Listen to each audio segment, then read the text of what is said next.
And the last thing that you would have not expected is to not tell.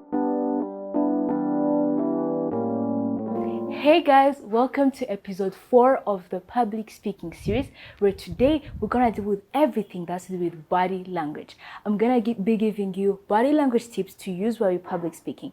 Most of the questions that you get asked when you have to talk in public is, what do I need to do with my body? How do I use my hands when I'm speaking to people? Because it's really tricky. Your hands can be a huge distraction and also a huge help. And today, that's what we're going to be covering in this video. Without further ado, let's get started. The first one is our hand gestures. What do we have to do with our hands? What are we going to be doing? Basically, should I stay still, put my hands in my pocket? We're gonna cover it all. But first of all, you need to follow 2 main things. And the first one is that your hands need to be calm.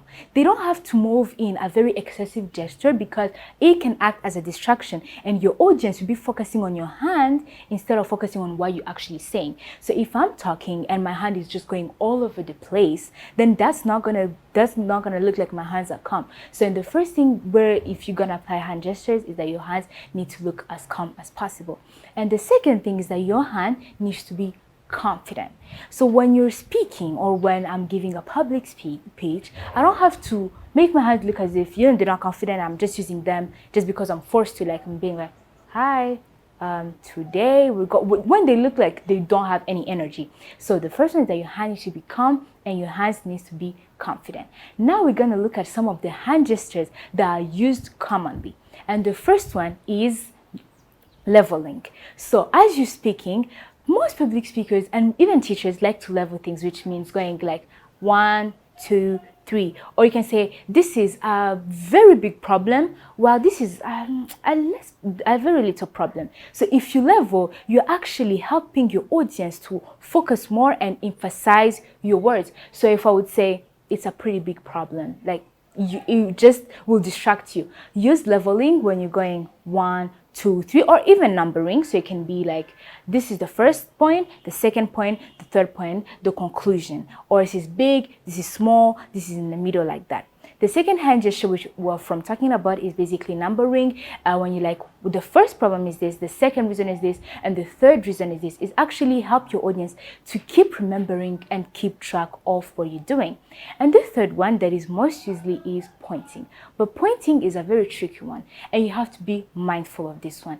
It might seem as if you're being rude and aggressive when you use this. Because imagine I'm talking to somebody and I go, you should stop this, you should not do this. Sometimes not even sometimes, most of the time, it's like you're being aggressive to your audience. That is why you will see most politicians are trained to point. When they want to point to people, they're actually trained to point like this. So basically, pointing is something that you shouldn't be doing the most. To some people, some cultures, it might be disrespectful. So you have to be mindful of this one. If you want to point, I suggest you can point with your hand and be like, this is such a pretty big problem, and you guys need to stop this. Or use what most politicians do, which is pointing like this. If you see like the president of Rwanda talking, any politician, any minister, when they want to point, they don't do this most of the times. It's just this, to look more respectful, because in some cultures it might look, or to some people it might look as it's being disrespectful. Another one is the division or comparison gesture. It means you're dividing something. One is big, another one is small. Or you can use this when you want your audience to actually keep listening to what you mean and keep track. If I'm giving an example of teachers and students, I can be, we have teachers and we have students.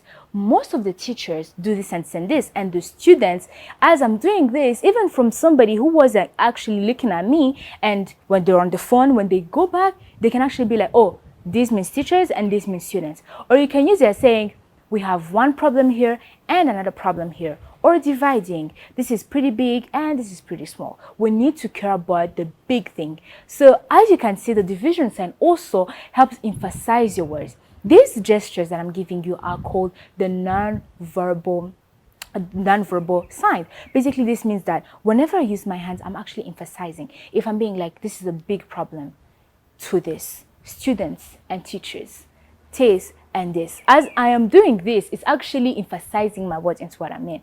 Another sign is the prompting gesture. What is the prompting gesture? prompting gesture, most public speakers, especially the ones that are known very well, when they ask their audience to do something, they also have to do it. So for example, if I mean like, raise your hands if you want to be successful in the future. And if you ask your audience to do that, you too have to do it. And you will see this with people that do TED Talks. It's very common. When you want to talk about how to be successful and you want to start with a question, you can be like, raise your hands if you want to be successful in the future. As I do this, it's actually showing to my audience that they should raise their hands, or it's meaning like I am engaging my audience. What I'm saying is this, what I'm going to be giving to them is the same thing as also I could be giving it to myself. So it's like, let us stand up or like jump up and down if you want to be successful, and you too, you jump. So that's the prompting gesture. If you ask your audience to do something, or you'd be like, clap your hands if you feel like this should be addressed, and then you too, you clap. This shows your audience that you actually engage with them, and it's giving them that connection, that emotional connection with you. The last and final hand gesture I will be giving you is bringing together. When I'm talking about something and I want to bring it together, I'm like, let us all all of us bring together some efforts in order to solve this solution that's happening in the society. If a teacher and a student actually come together, then it's gonna make them look. This is gonna make a student perform well. It's gonna make the teacher want to teach more. So it's just whenever you bring together something, it actually shows that your solution should be, it's something you are calling to action in simple ways. You're being like, if we bring our efforts together, if we do this together, this small problem and the big problem are one thing. We should all care about them. So I'm bringing together. These are all hand gestures you can use, and keep using them. Well, don't use your hands too much, or don't use them too much, and be mindful of some of these which we talk about pointing. Remember, if you want to point, go like this, mostly like this, but never like this, because you never know your audience. It can be, you never know which culture or their beliefs. It's pretty much, you better be safe than sorry. So use these hand gestures. While giving a speech, we can be in different positions. We can be sitting, we can be standing, we can be basically in every position. And there are some hand gestures that I would like to share with you they can use. So what are some hand gestures that I can use when I'm sitting? When you're sitting, try to clench your elbows like this, or put them basically on your knee. If you're crossing your legs, put them on your knee. And I like using actually the pointing gesture, but in a very polite manner. So if I'm talking about something and I'm sitting, the hand gesture is basically my body language at this point. So make sure that you actually sit upright and your hands are pointing. Whatever you're meaning, you can use the leveling up gesture, you can use the listing gesture, which basically numbering things. You can use the bringing together. While you're standing, the most hand gesture you can ever use is try and putting in some movement. And here, I would say, like clenching your elbow at the same time. Most people you see when they're talking, their hands are not in their pockets, or their hands are not like this, because when they're talking, they just want to be free. And if they have if it is a mic that is like this small, they just like to clench their hands and just leave their hands like this. But if, for example, I'm having a real mic, then I'm gonna be talking when I'm like this. So train yourself to kind of clench your elbow like this, so that whenever you're talking, you get used to it. So if I'm numbering, I'm always like this, and I basically train myself to stay like this and numbering things using all the hand gestures I just from giving you. The other hand gesture that is very common is the steeple hand gesture. We see most people, especially business people, whenever they're talking, they like to have their hands when it's like this. So basically this means that your hands are at rest, and when you don't want to apply too much of the hands, not distracting your audience, you can use the steeple hand gesture. This actually shows that it shows that you're a leader. I don't know. This steeple hand gesture is mostly used to people who are like afraid of using hand gestures, or are not really common with using their hands that much. So if you don't want to do like anything that big, and you just don't want to look bored, use the steeple hand gesture. Now here are the don'ts that you don't have to do. Number one is you don't have to crack your knuckles, basically going like this to your hands. This shows nervousness. Whenever you go and you're talking to somebody your audience, and then you crack like your knuckles, it just shows that you are nervous. So please don't do this. And another thing you have to do is do not put your hands in your pockets. This shows that you're basically very uninterested. You're so nervous that whenever you put your hands in your pocket, is basically you're telling your audience that I'm just here to talk, but I'm not really engaging with you. So that's why you should use more hand gestures. And if you're not really the type of person to use hand gestures, use the steeple hand sign. And the last thing that you would have not expected is you're not touch your face. I actually, when I was doing my research, I found out that touching your face is like a lie detector.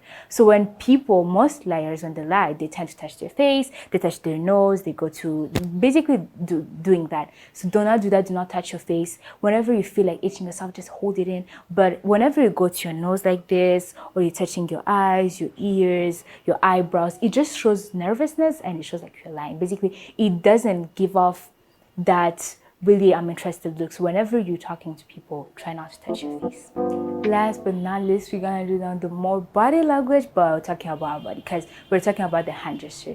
So the first thing whenever you want to look confident is movement. When you're talking to people, movement is really necessary. And you see this with your teachers in class. They don't just stand still in one point up to when 15 minutes are done. Basically you move, but try not to move from like one end to another end and coming back and running. Small movements to engage your audience, because if you stay in one standing position, it's like boring. So try to move one step here, go this side, stand for some minutes, go the other side, stand for some seconds, and you move. Don't try to make it look like real fast. Another thing that helps you is posture. So posture is the basic thing on when you're talking. It can also do with your shoulders. So if you're talking when you're like this, it also doesn't show that you engage with your audience. So try to like level up your shoulders and look confident and put your head high. And while you're talking, there's also what we call having an open torso. When I was doing my research, I found that most public speakers have their open torso. Basically, they're not like clutch their hands like this. They do not cross their arms. They're not like reserved or like trying to hide the torso. Basically, they have a really open torso when they're talking to look like you're more engaged. That's why even the steeple hand rest is really useful, because it's not like being like this, it's just like that, and then you have some spacing. So whenever you're talking, try to have an open torso when you're talking to people. Do not like try to hold the mic too tight like this and hide your torso. So basically open it. And the last thing is the pacing. Pacing is when you're talking and you leave some space. We do not want somebody who's talking so fast that we do not get what they're saying. So try to go pacing, and we learned this in episode 2, so go watch it back. Is pacing when I'm talking, I need to have some rest to help the audience to digest what I'm saying and actually get it. And to finish, I want to add a small thing called an elevator speech. This is like a 30 second speech when you're talking, not speech, introduction, when you are introducing yourself, you are introducing the key points in everything you're gonna say. So all of these things I just told you is what can elevate your elevator speech. And that's it for today's video. I hope these body language tips actually helped you. And if you have some more questions, drop it down below in the comment. I'll see you guys in episode 5. But don't forget to like, subscribe, comment, and share. See you guys next time. Bye-bye.